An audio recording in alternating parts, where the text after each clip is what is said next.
ನಮಸ್ಕಾರ ಬಂಧುಗಳೇ.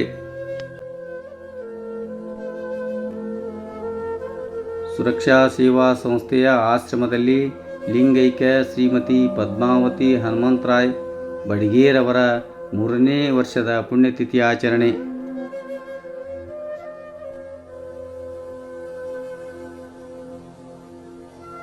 ನಗರದ ಅಂಗವಿಕಲರ, ಅನಾಥರ ಹಾಗೂ ವೃದ್ಧರ ಸೇವಾಶ್ರಮವಾದ ಸುರಕ್ಷಾ ಸೇವಾ ಸಂಸ್ಥೆ ಇಳಕಲದ ಅಮ್ಮ ಸೇವಾಶ್ರಮದಲ್ಲಿ ಲಿಂಗೈಕ್ಯ ಶ್ರೀಮತಿ ಪದ್ಮಾವತಿ ಹನುಮಂತರಾಯ್ ಬಡಿಗೇರವರ 3ನೇ ವರ್ಷದ ಪುಣ್ಯತಿಥಿ ಆಚರಣೆ ಮಾಡುವಂತೆ ಅವರ ಮೊಮ್ಮಗಳಾದ ಡಾಕ್ಟರ್ ಉಮಾ ಮಹೇಶ್ವರಿಯವರ ಕುಟುಂಬ ಪರಿವಾರದವರು ತಮ್ಮ ಮನದಾಸೆಯನ್ನು ಹಂಚಿಕೊಂಡರು.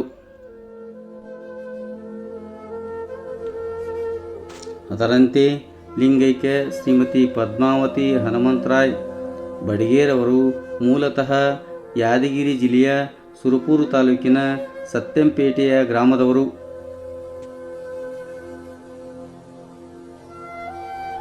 ಅವರ 3ನೇ ವರ್ಷದ ಪುಣ್ಯ ಸ್ಮರಣೆಯನ್ನು ಸುರಕ್ಷಾ ಸೇವಾ ಸಂಸ್ಥೆಯ ಆಶ್ರಮವಾಸಿಗಳ ಮಧ್ಯೆ ಅವರ ಭಾವಚಿತ್ರಕ್ಕೆ ಪೂಜೆ ಸಲ್ಲಿಸಿ ಲಿಂಗೈಕ್ಯ ಶ್ರೀಮತಿ ಪದ್ಮಾವತಿ ಹನುಮಂತರಾಯ್ ಬಡಿಗೇರವರ ಪುಣ್ಯ ಸ್ಮರಣೆಯನ್ನು ಆಚರಣೆ ಮಾಡಲಾಯಿತು.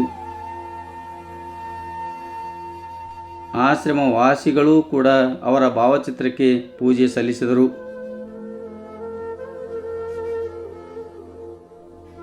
ಪುಣ್ಯಸ್ಮರಣೆ ಕಾರ್ಯಕ್ರಮದ ನಿಮಿತ್ತ ಡಾಕ್ಟರ್ ಉಮಾ ಮಹೇಶ್ವರಿಯವರ ಕುಟುಂಬ ಪರಿವಾರದವರು ಆಶ್ರಮವಾಸಿಗಳಿಗೆ ಬೆಳಗಿನ ಉಪಹಾರದ ವ್ಯವಸ್ಥೆ ಏರ್ಪಡಿಸಿದ್ದರು.